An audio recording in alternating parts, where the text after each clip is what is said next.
Уважаемые граждане России, Chers citoyens russes, дорогие друзья, chers amis, сегодня aujourd'hui, считаю необходимым il me semble nécessaire к трагическим de revenir sur les événements tragiques происходящим qui se déroulent dans le Donbass и ключевым вопросам et sur les questions clés liées à la sécurité de la Russie.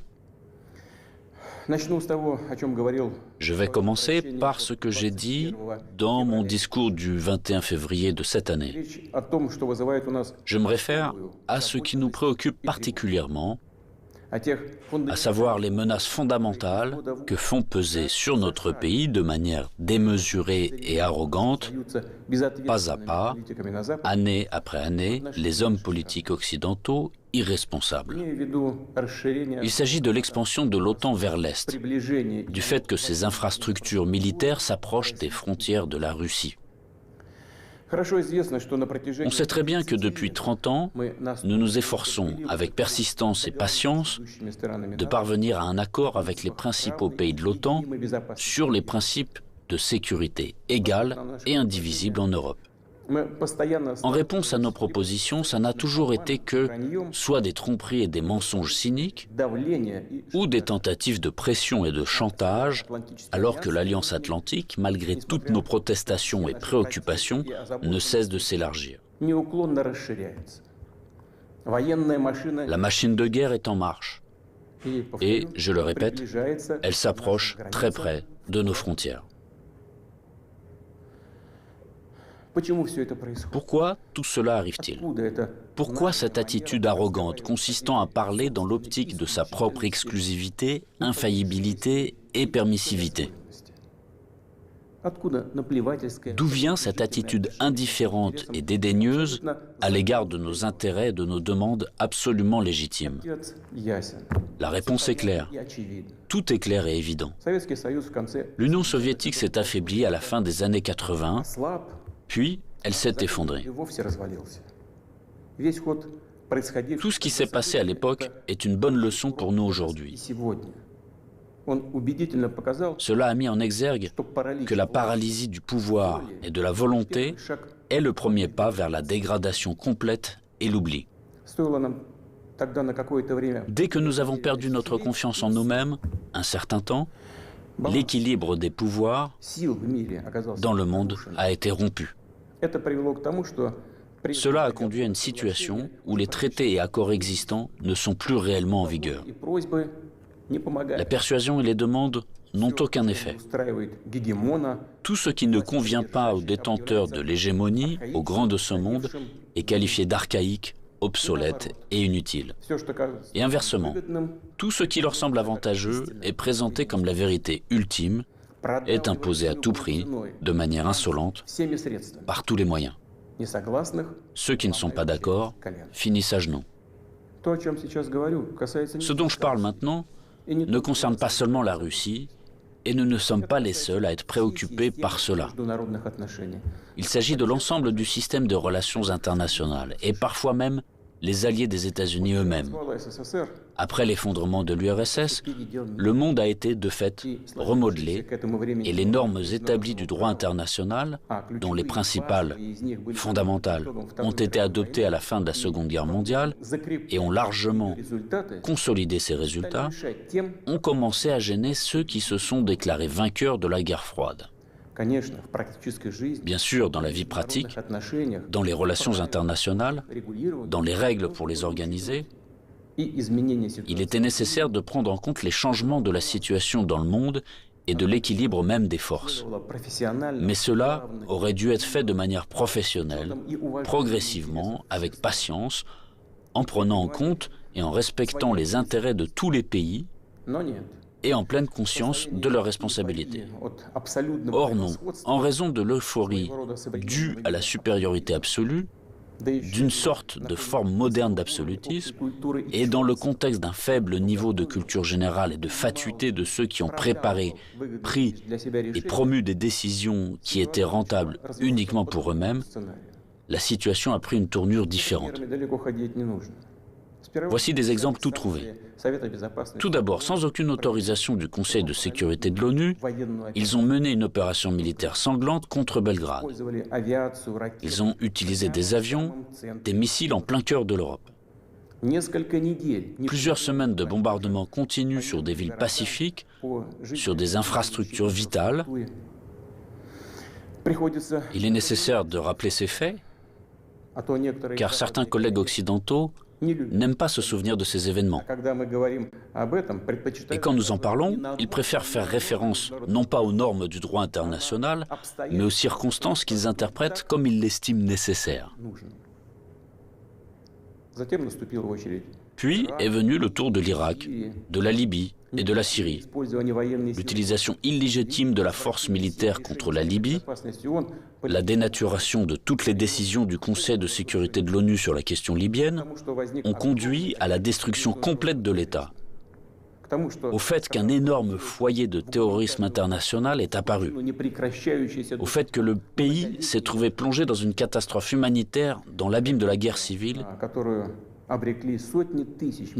qui a duré plusieurs années et se poursuit encore, la tragédie à laquelle des centaines de milliers, des millions de personnes ont été condamnées, non seulement en Libye, mais dans toute cette région, a provoqué un exode migratoire massif de l'Afrique du Nord et du Moyen-Orient vers l'Europe. Un sort similaire a été réservé à la Syrie. Les opérations militaires de la coalition occidentale sur le territoire de ce pays, sans le consentement du gouvernement syrien et sans la sanction du Conseil de sécurité de l'ONU, ne sont rien d'autre qu'une agression, une intervention. Cependant, l'invasion de l'Irak, qui n'avait aucun fondement juridique non plus, occupe une place particulière. Comme prétexte, ils ont choisi les prétendues informations fiables dont auraient disposé les États-Unis sur la présence d'armes de destruction massive en Irak. Pour preuve, le secrétaire d'État américain agitait publiquement devant le monde entier un tube rempli de poudre blanche assurant tout le monde qu'il s'agissait d'une arme chimique en cours de développement en Irak. Et puis il s'est avéré que tout cela était une manipulation, du bluff. Il n'y avait pas d'armes chimiques en Irak. C'est incroyable, surprenant, mais le fait est là. Il y a eu des mensonges au plus haut niveau étatique et du haut de la tribune de l'ONU. Et en conséquence de cela, il y a eu des sacrifices énormes, des destructions, une progression incroyable de terrorisme. En fait, on a l'impression que pratiquement partout, dans de nombreuses régions dans le monde, là où l'Occident vient mettre en place son ordre, cela se termine en blessures sanglantes qui ne cicatrisent pas, en plaies que sont le terrorisme international et l'extrémisme. Tout ce que j'ai évoqué en est l'exemple le plus flagrant, mais ce n'est en aucun cas le seul exemple du mépris du droit international. S'ajoutent à cela les promesses faites à notre pays de ne pas étendre l'OTAN d'un pouce vers l'Est. Je le répète, ils ont menti, ou en termes populaires, ils nous ont tout simplement arnaqués. Oui, on entend souvent dire que la politique est quelque chose de sale, peut-être, mais quand même pas à ce niveau-là.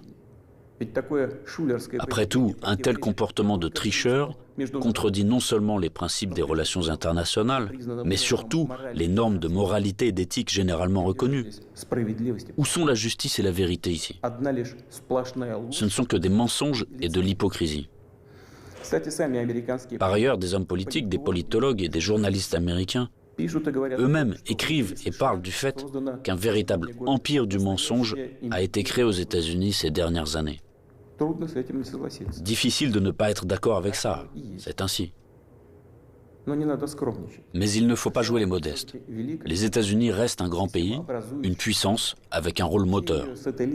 Tous leurs satellites non seulement leur donnent raison, avec résignation et humilité, ils se joignent à leur rhétorique pour n'importe quelle raison, mais ils copient également leur comportement.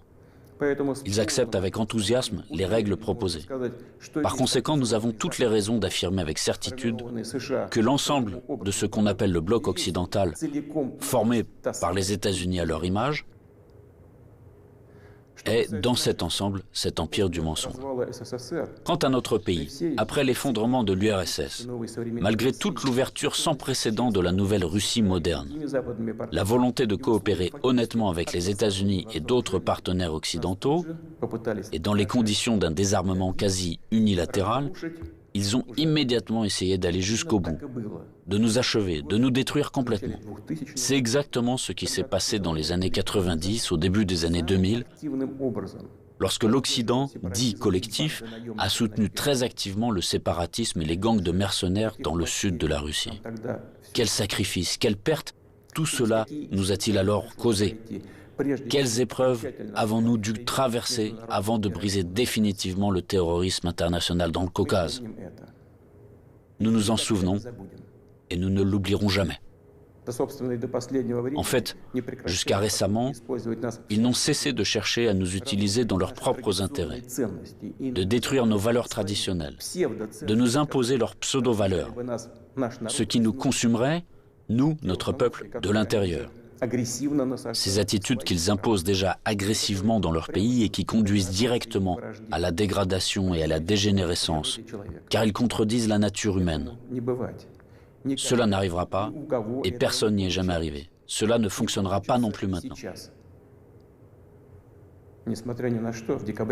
Malgré tout, en décembre 2021, nous avons une nouvelle fois tenté de nous mettre d'accord avec les États-Unis et leurs alliés sur les principes pour assurer la sécurité en Europe et le non-élargissement de l'OTAN.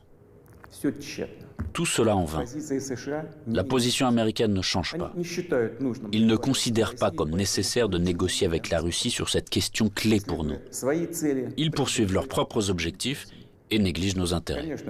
Et bien sûr, dans cette situation, nous nous demandons, que faire ensuite? À quoi s'attendre? L'histoire nous apprend qu'en 1940 et au début de 1941, l'Union soviétique a tenté d'empêcher, ou du moins de retarder, la guerre par tous les moyens. Pour ce faire, elle a essayé littéralement jusqu'à la dernière minute de ne pas provoquer un agresseur potentiel, n'a pas pris ou reporté les mesures les plus nécessaires et les plus évidentes visant à se préparer et repousser une attaque inévitable. Et les mesures qui ont finalement été prises étaient dramatiquement tardives. En conséquence, le pays n'était pas prêt à faire face à pleine capacité à l'invasion de l'Allemagne nazie qui attaquait notre patrie sans déclaration de guerre le 22 juin 1941.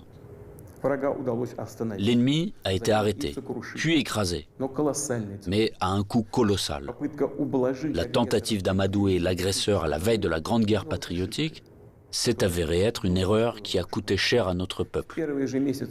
Au cours des premiers mois de la guerre, nous avons perdu de vastes territoires stratégiquement importants et des millions de personnes. Nous ne ferons pas une telle erreur une deuxième fois. Nous n'en avons pas le droit. Ceux qui revendiquent la domination mondiale publiquement, en toute impunité et, je le souligne, sans aucune justification, nous déclarent, nous, la Russie, leur ennemi. En effet, ils disposent aujourd'hui de grandes capacités financières, scientifiques, technologiques et militaires. Nous en sommes conscients et nous évaluons objectivement les menaces qui nous sont adressées constamment dans le domaine de l'économie, ainsi que notre capacité à résister à ce chantage impudent et permanent. Je le répète, nous les évaluons sans illusion, de manière très réaliste.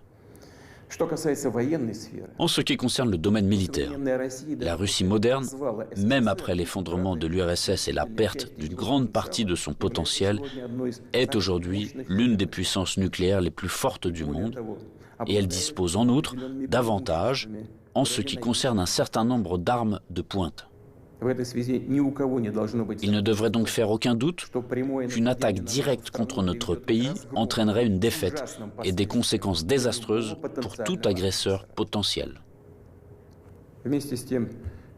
Cependant, les technologies, y compris en matière de défense, évoluent rapidement. Le leadership dans ce domaine a changé et changera encore demain.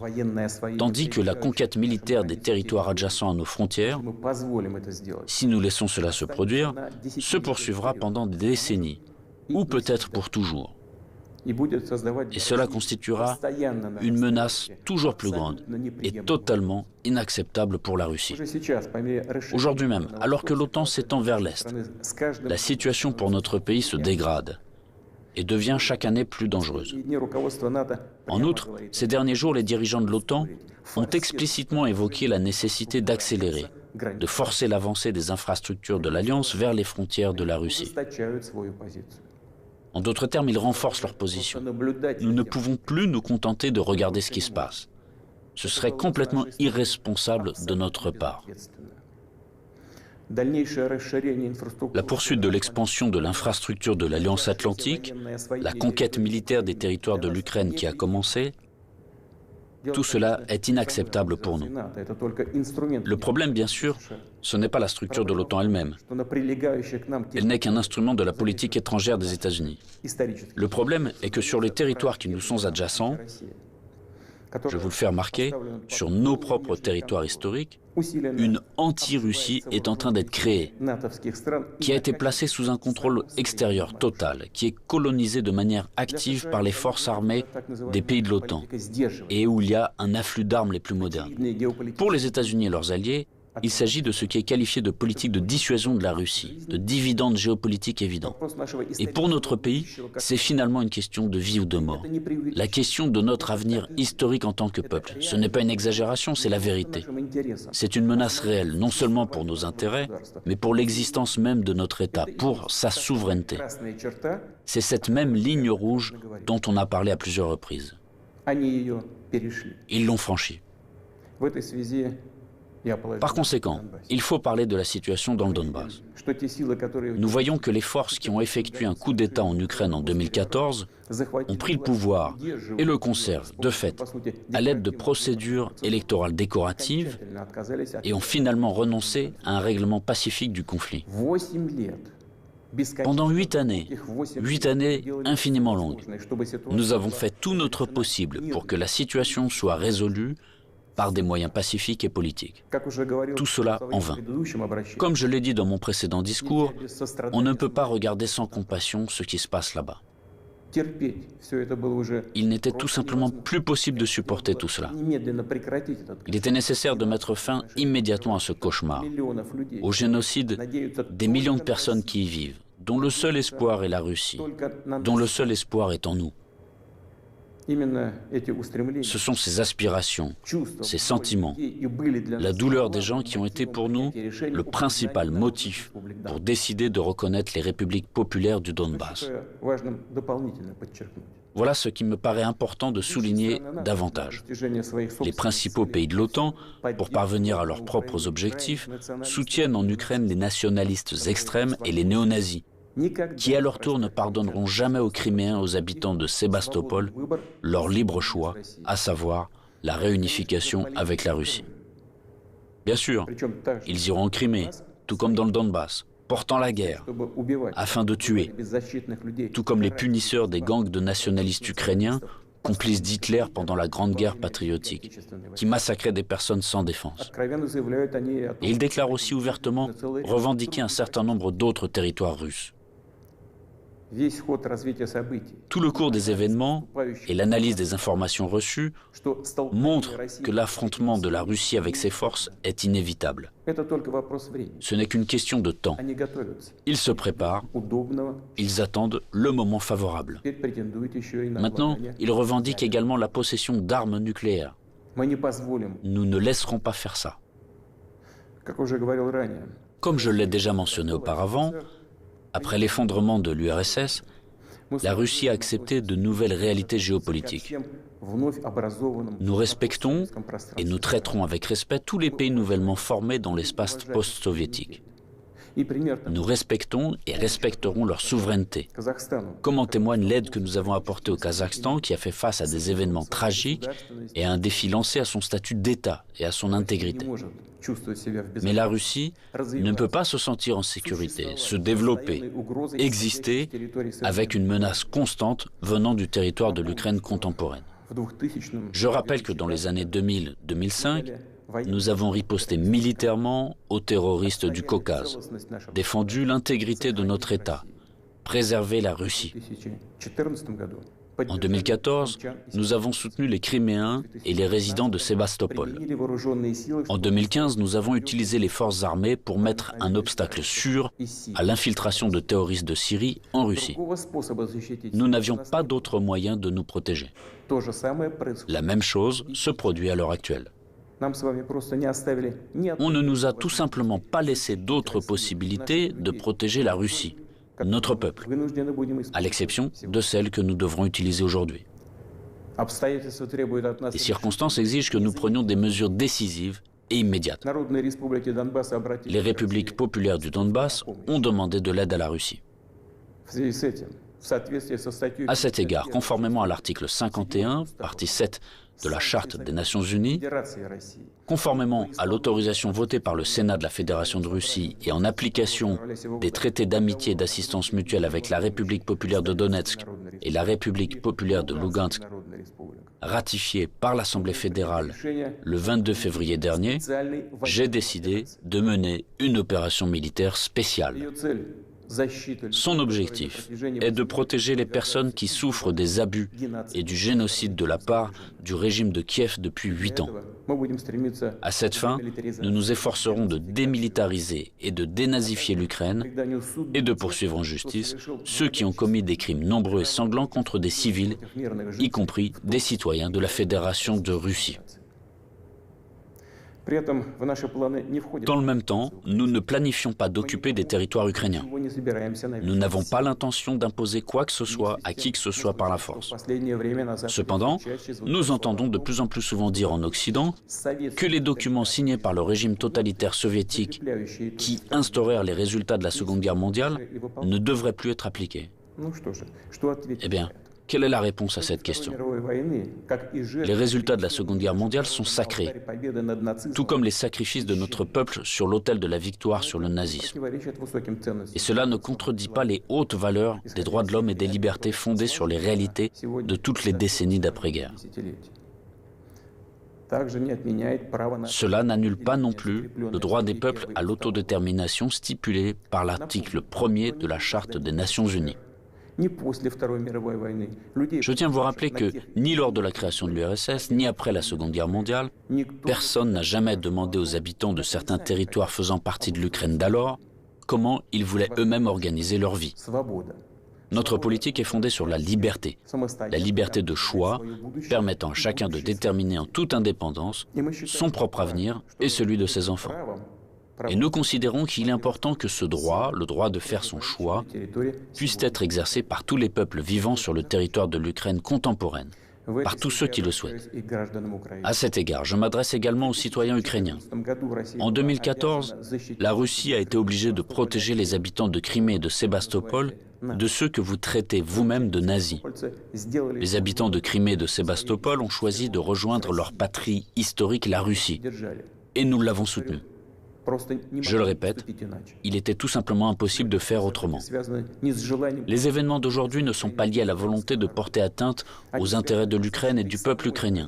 Ils sont liés à la nécessité de protéger la Russie elle-même contre ceux qui ont pris l'Ukraine en otage et tentent de l'utiliser contre notre pays et son peuple. Je le répète, nos actions relèvent de l'autodéfense, contre les menaces qui pèsent sur nous et contre un désastre encore plus grave que celui d'aujourd'hui. Aussi difficile que cela puisse être, je vous demande de le comprendre et je vous appelle à la coopération pour tourner au plus vite cette page tragique et avancer ensemble, pour ne permettre à personne de s'immiscer dans nos affaires, dans nos relations, mais les développer de manière indépendante, afin que cela réunisse les conditions nécessaires à la résolution de tous les problèmes et, malgré l'existence de frontières entre les États, nous renforcerait de l'intérieur comme si nous ne formions qu'un. Je crois en cela. Je crois que tel est notre avenir. Je dois également m'adresser aux militaires des forces armées ukrainiennes. Chers camarades, ce n'est pas pour que les néo-nazis d'aujourd'hui prennent le pouvoir en Ukraine que vos pères, vos grands-pères, vos arrière-grands-pères se sont battus contre les nazis en défendant notre patrie commune. Vous avez prêté serment d'allégeance au peuple ukrainien et non à la junte hostile au peuple qui pille l'Ukraine et persécute ce même peuple. Ne suivez pas ces ordres criminels. Je vous exhorte à déposer les armes immédiatement et à rentrer chez vous. Je tiens à le préciser, tous les militaires de l'armée ukrainienne qui obéissent à cette exigence pourront librement quitter la zone des hostilités et retourner auprès de leur famille. Une fois de plus, j'insiste fortement. Toute responsabilité pour une éventuelle effusion de sang reposera entièrement sur la conscience du régime au pouvoir sur le territoire de l'Ukraine. Maintenant, quelques mots importants, très importants, pour ceux qui seraient tentés de s'ingérer dans les événements en cours. Quiconque essaiera d'interférer contre nous, et plus encore de créer des menaces pour notre pays, pour notre peuple, doit savoir que la réponse de la Russie sera immédiate et mènera à des conséquences auxquelles vous n'avez jamais fait face dans votre histoire. Nous sommes prêts à n'importe quelle évolution de la situation. Toutes les décisions nécessaires à cet égard ont été prises. J'espère être entendu. Chers citoyens russes, le bien-être, l'existence même d'États et de peuples entiers, leur succès, leur viabilité, trouvent toujours leur origine dans le puissant système des racines englobant leur culture et leurs valeurs. L'expérience et les traditions de leurs ancêtres, et bien sûr, dépendent directement de la capacité à s'adapter rapidement à une vie en constante évolution, de la cohésion de la société, de sa volonté de se consolider, de rassembler toutes les forces pour aller de l'avant. Les forces sont toujours nécessaires, toujours. Mais la force peut être de qualités diverses. La politique de l'empire du mensonge que j'ai évoquée au début de mon intervention repose avant tout sur la force brutale et directe. Dans de telles situations, nous disons, quand il y a de la force, pas besoin d'avoir quelque chose dans la tête. Or, nous savons que la vraie force réside dans la justice et la vérité, qui sont de notre côté. Et s'il en est ainsi, alors il est difficile de ne pas être d'accord avec le fait que c'est la force et la volonté de se battre qui sont les fondements de l'indépendance et de la souveraineté, les fondations nécessaires et uniquement sur lesquelles on peut construire son avenir de manière fiable, construire sa maison, fonder sa famille, sa patrie. Chers compatriotes, je suis convaincu que les soldats et les officiers des forces armées russes fidèles à leur pays accompliront leur devoir avec professionnalisme et courage. Je ne doute pas que tous les niveaux du pouvoir et les spécialistes responsables de la stabilité de notre économie, du système financier et du domaine social, ainsi que les dirigeants de nos entreprises et tous les milieux d'affaires russes travailleront d'une manière harmonieuse et efficace. Je compte sur une position consolidée patriotique de tous les partis représentés au Parlement et des forces publiques. Après tout, comme cela a toujours été dans l'histoire, le destin de la Russie se trouve entre les mains fiables de notre peuple multinational. Cela signifie que les décisions adoptées seront exécutées, que nos objectifs seront atteints et que la sécurité de notre patrie sera garantie d'une manière sûre. Je crois en votre soutien et en la force invincible que nous donne l'amour de la patrie.